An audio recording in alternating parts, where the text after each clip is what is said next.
Chapter 7, Part 3, The Four Seekers of God, Scenes 715 to 725. Introduction, Paths that lead toward the divine. Scene. The dialogue between Krishna and Arjuna now shifts from seeing God in nature to understanding the diversity of human response to the divine. Krishna has shown how he is the taste of water, the light of the sun, the spark of life, and the noble desire in harmony with Dharma. Yet he also acknowledges a sobering truth. Not all recognize him. Some turn away, deluded by pride or trapped in illusion. Others turn toward him, but with different motivations: pain, need, curiosity, or wisdom. On the battlefield of Kurukshetra, these categories are not abstract philosophy, but visible realities. Warriors fight for greed, fear, or duty, each driven by a different inner force. Then, in ancient India, spiritual seekers were never one-size-fits-all. The Vedas and Upanishads recognize that people approach God with varied intentions. Some pray in distress, seeking relief from suffering. Others approach for material prosperity, hoping for blessings of wealth, power, or success. Some come with curiosity, seeking knowledge and understanding of life's mysteries. And the rarest come for wisdom itself, seeking union with the divine without ulterior motive. Krishna honors all four paths but identifies the wise devotee, the one who seeks him for himself, as the highest. For Arjuna, this broad view is liberating. It explains the battlefield of life. Not everyone stands at the same level of vision, yet all paths can lead toward the divine. Now, this vision is equally profound today. In our modern world, people approach spirituality differently. Some turn to God in crisis, illness, loss, or fear. Others look for blessings, jobs, wealth, stability. Still others pursue philosophy, meditation, or study, drawn by curiosity. And a few seek simply to love and unite with God. Too often we judge one path as better and dismiss the others. Krishna's teaching brings inclusivity. All approaches are valid starting points. The divine meets each soul where it is. But he also points to growth, from distress to curiosity, from need to knowledge, and ultimately to wisdom. This has practical implications for us. Families, communities, and even religions are often divided by differing motivations. Some emphasize miracles and blessings, others emphasize knowledge, others emphasize devotion. Krishna's words help us respect this diversity, while not losing sight of the highest aim. True wisdom is to move beyond using God for our needs and begin loving him for who he is. Focus. The heart of this section is respect and progression. Respect all paths, whether people seek God for relief, prosperity, knowledge, or wisdom, but also strive to grow, moving toward the wisdom that seeks union with the divine for its own sake. Scene 715, The Deluded Who Turn Away. Scene. Krishna begins with a sobering declaration. The wicked, the deluded, the lowest of men, robbed of knowledge by illusion, do not worship me. Then, before describing the four types who do turn toward him, Krishna names those who turn away. Some people, blinded by pride, greed, or arrogance, refuse to recognize the divine. Their knowledge is stolen by illusion, their hearts hardened by ego. For Arjuna, this explains much of what he sees. Many warriors on Kurukshetra fight not for dharma but for greed or revenge. They are not driven toward the divine but away from him, caught in the net of Maya. Krishna is compassionate but firm. Such people miss the opportunity to worship because their hearts are closed. Now, this truth remains visible in our lives. Many turn away from spirituality not because God is absent, but because pride blinds them. Some chase material success so fully that they lose sensitivity to the sacred. Others reject faith out of arrogance, believing they are self-sufficient. Still others misuse knowledge, twisting it for ego or power. Krishna is not condemning them forever. He is diagnosing the illness of delusion. Pride, greed, and arrogance rob people of the capacity to bow, to surrender, to love. Recognizing this helps us understand why spirituality does not appeal to everyone. It also humbles us, for we too can slip into this blindness when ego rises. Focus. The tragedy is not God's absence, but human arrogance. Illusion blinds, pride hardens, and worship fades. The path to God begins with humility and openness. Without them, the divine remains unseen.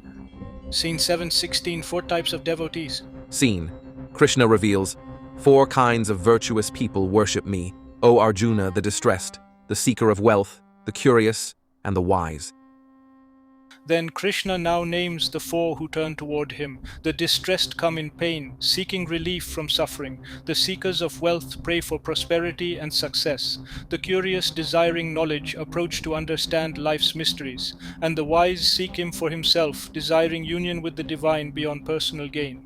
For Arjuna, this is illuminating. On the battlefield, he sees these types: warriors praying in fear, kings fighting for prosperity, philosophers seeking knowledge, and sages desiring truth.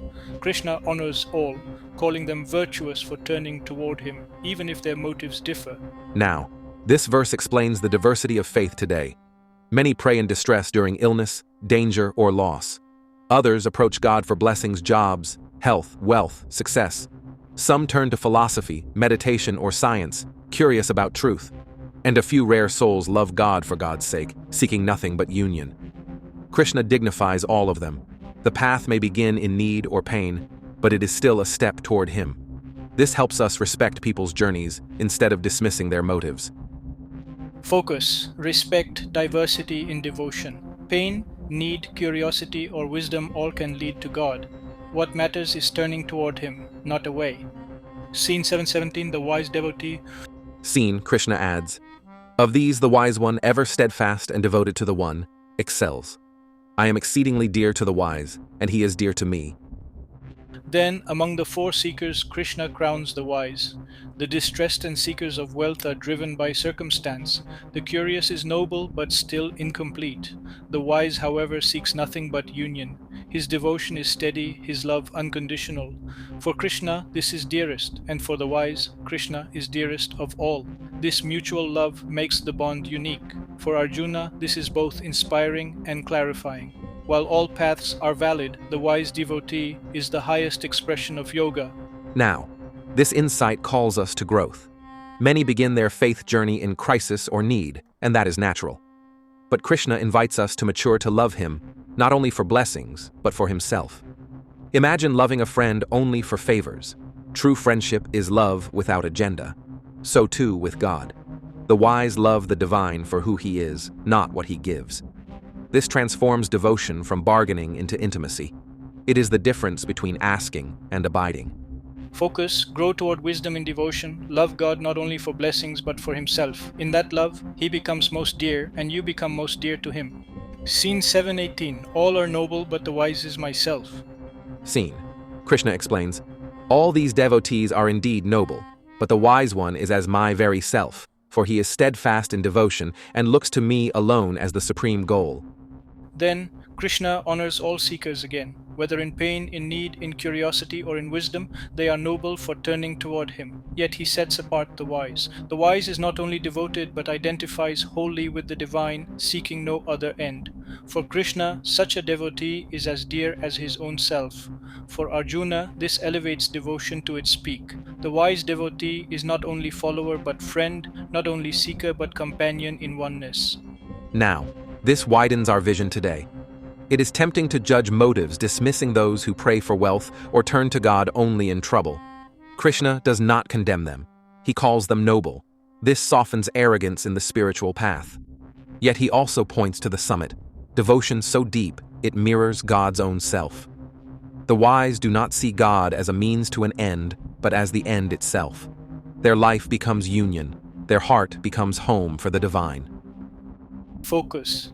Honor all who turn toward God, whatever their motive, but strive toward wisdom devotion so deep that you and the divine become one. Scene 719, after many births. Scene. Krishna concludes this section. At the end of many births, the wise one takes refuge in me, realizing all is Vasudeva. Such a great soul is very rare. Then, Krishna places the journey in perspective. Devotion matures over lifetimes. After many births of seeking, struggling, and learning, the wise finally realizes the ultimate truth. Everything is Vasudeva, everything is Krishna. This realization dissolves division. There is no mine and yours, no separate gods, no scattered truth. All rests in the One. Such a soul, Krishna says, is rare and precious. For Arjuna, this is reassurance. His struggle is part of a vast journey of many lives leading to eventual union. Now, This teaching gives us patience. Spiritual growth is not rushed. Some begin in distress, some in need, some in curiosity. With each birth, each effort, the soul matures. Finally, realization dawns. All is God. This humbles us. If we are still seeking, it is part of the journey. If others seek differently, they too are on their way. The vision of oneness is the destination, and it may take lifetimes. The key is persistence and trust. Focus. Realization takes lifetimes. Do not be discouraged by slow progress. Every step matures the soul. Ultimately, all is Krishna, all is Vasudeva. Scene 7.20, Those led by desire. Scene. Krishna observes, those whose wisdom has been stolen by desires surrender to other gods, following particular rites, compelled by their own natures.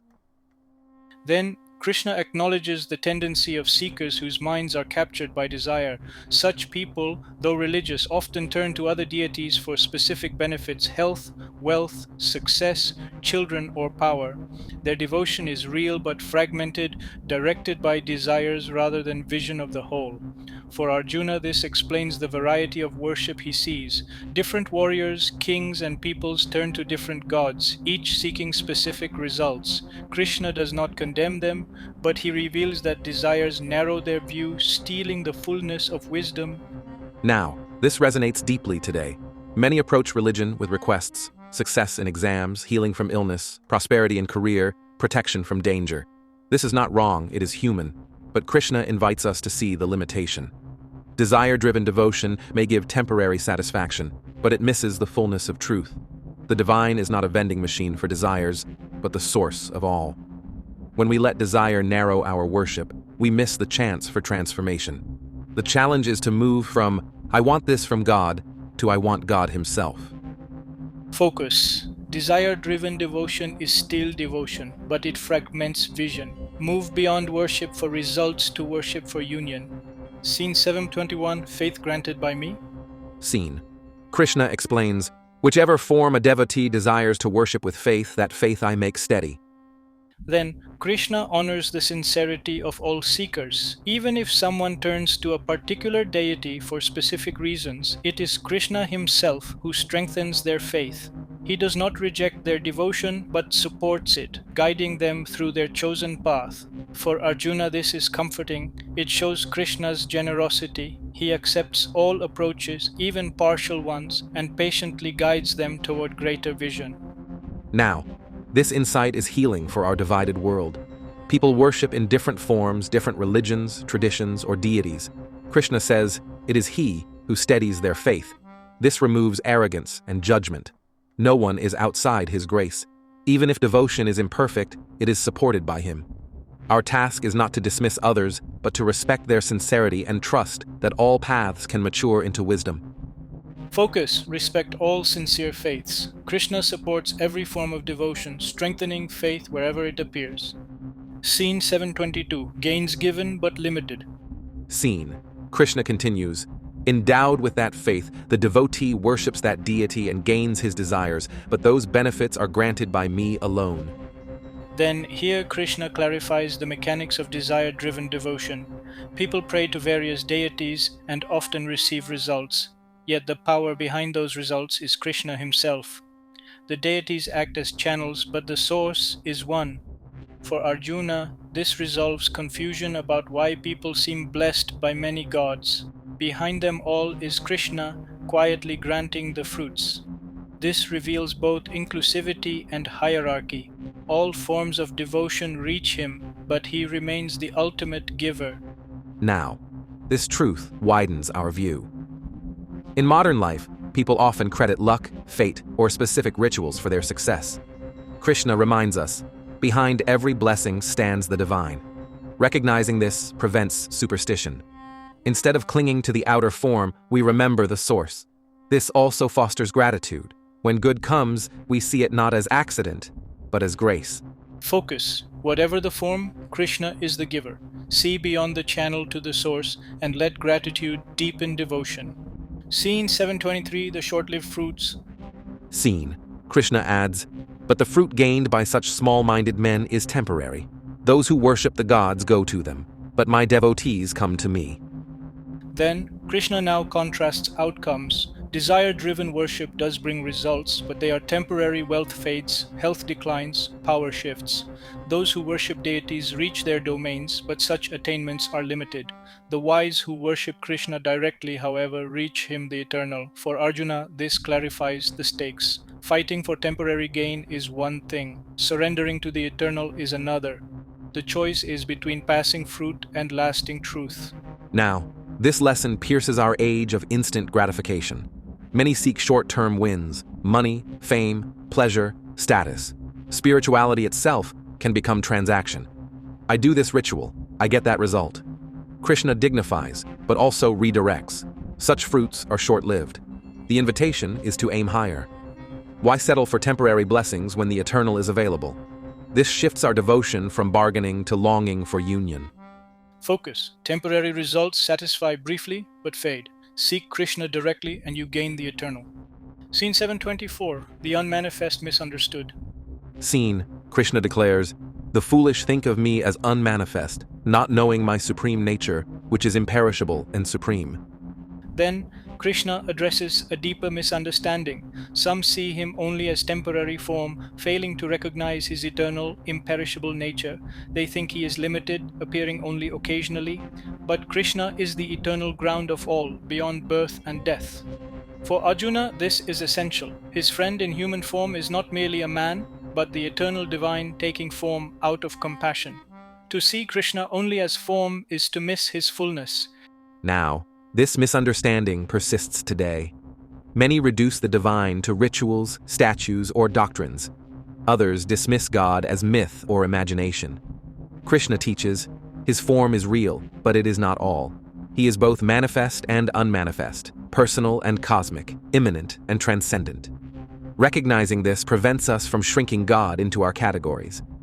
Faith matures when we see the divine both in form we can relate to and in the boundless mystery beyond form. Focus. Do not shrink the divine into limited form. Krishna is both manifest and unmanifest, temporary and eternal.